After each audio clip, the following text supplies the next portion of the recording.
सिंधुदुर्ग जिल्ह्यामधील मुंबई गोवा महामार्गाची दुरावस्था।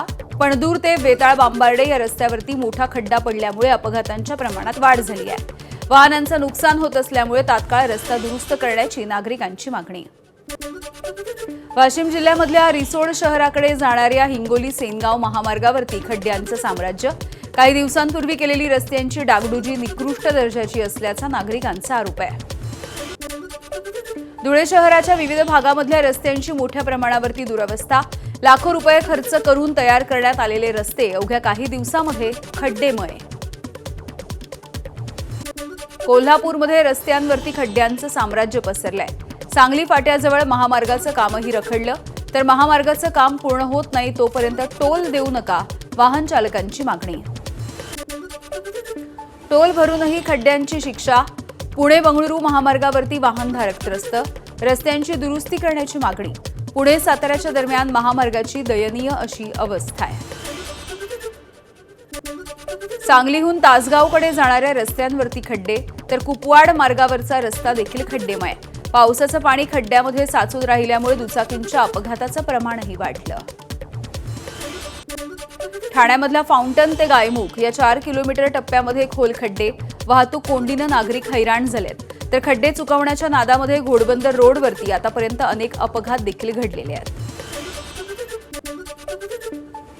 सांगलीच्या शिराळा तालुक्यामधील चांदोली शेंडगेवाडी या बोगद्याच्या खाली खड्डे आणि पाण्याचं साम्राज्य। पावसाच्या पाण्यामुळे वाहनधारकांना जीव मुठीत धरून प्रवास करावा लागतोय। नागरिकांमध्ये सध्या तीव्र अशी नाराजी आहे। बीडमधून जात असलेल्या खामगाव पंढरपूर राष्ट्रीय महामार्गाला मोठे तडे गेलेत। तेलगाव ते माजलगाव या 5 किलोमीटर रस्त्यामध्ये 100 मीटरही रस्ता अखंड दिसत नाहीये। वाहन चालकांचा जीव मुठीत घेऊन प्रवास। सिमेंटच्या ऐवजी डांबरी रस्त्यांची स्थानिकांची मागणी। सातारा महाबळेश्वर मार्ग दुसऱ्या दिवशी देखील बंद झालाय। दरड हटवत असताना पुन्हा एकदा दरड कोसळली। काल केळघर घाटामध्ये दरड कोसळल्यामुळे हा रस्ता बंद करण्यात आला होता। पुराच्या पाण्यामध्ये वाहून गेलेला डहाणू बोर्डी सागरी राज्यमार्ग हा पुन्हा एकदा वाहतुकीसाठी खुला। सार्वजनिक बांधकाम विभागानं युद्ध पातळीवरती दुरुस्तीचं काम केल्यामुळे हा मार्ग खुला झालाय।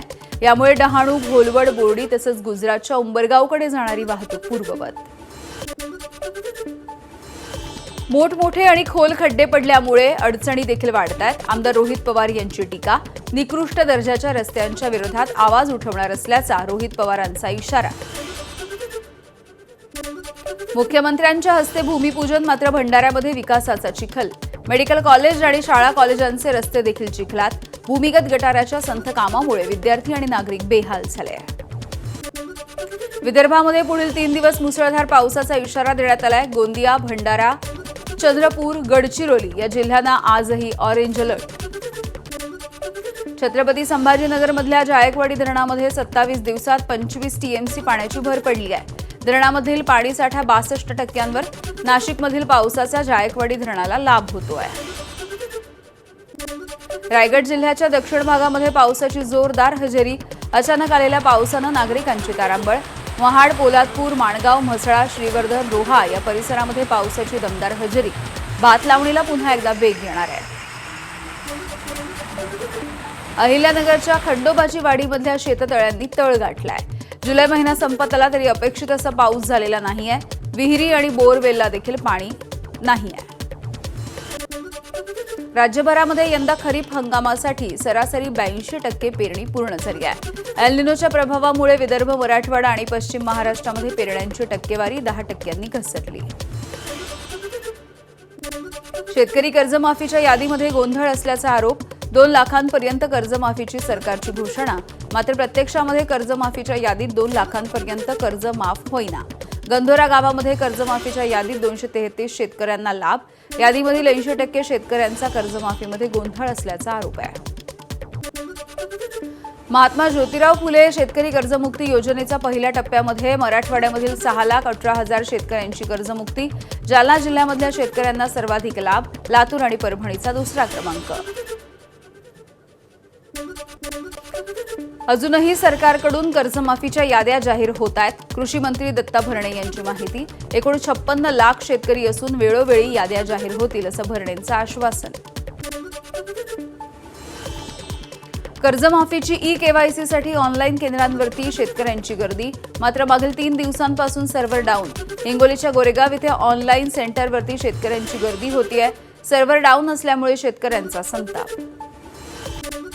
जालन्याच्या भोकरदन तालुक्यामधल्या वरुड बुद्रुक गावामध्ये चोरीचा विकृत प्रकार समोर आलाय. अंत्यसंस्काराच्या नंतर स्मशानभूमीमधल्या मृताची राख चोरट्यांनी लंपास केली. दागिन्यांच्या लालसेपोटी यापूर्वी देखील राख चोरीला गेल्याची ग्रामस्थांची माहिती.